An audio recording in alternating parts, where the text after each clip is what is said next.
नमस्कार सखीनो, मी अलका बाबर. माझ्या अन्नपूर्णा या चॅनलवर तुमचे स्वागत आहे. आज दुर्गाष्टमी आहे. आपण आपल्या कुलदेवतेची कोणती सेवा करावी आणि नामस्मरण कसे करावे, कुंकुम कसे करावे, हे आज आपण या व्हिडिओमधून पाहणार आहोत.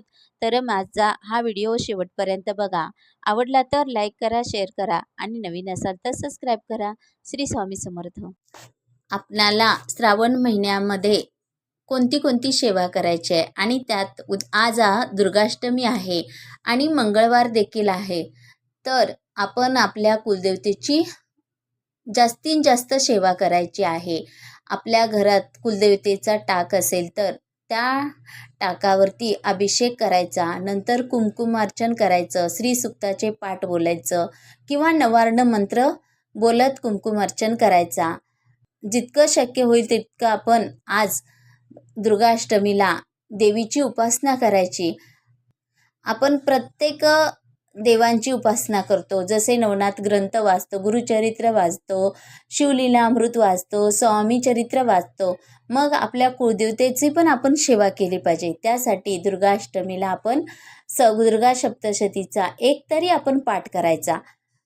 ज्यांना दुर्गा सप्तशतीचे पाठ जमतच नसेल तर त्यांनी किमान महालक्ष्मी अष्टकम 1 वेळा, 5 वेळा, 11 वेळा, 21 वेळा, 51 वेळा, जसं तुम्हाला जमेल तसं तुम्ही निदान ते तरी पाठ करावेत. हे पाठ कोणीही करू शकतो, महिला पुरुष कोणीही हे पाठ करू शकतात. प्रत्येकाला देवानी हा अधिकार दिलेला आहे.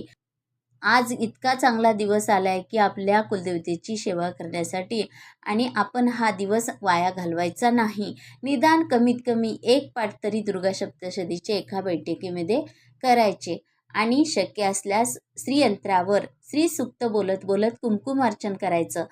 ते 16 वेळा करा किंवा 1 वेळा करा. तुम्हाला जसं जमेल तसं श्रीसूक्ताचे 16 पाठ करू शकतो किंवा 1 पाठही करू शकतो. आपण आपल्या इच्छेनुसार जितकं जमेल तितकं आपण ही सेवा करायची आहे.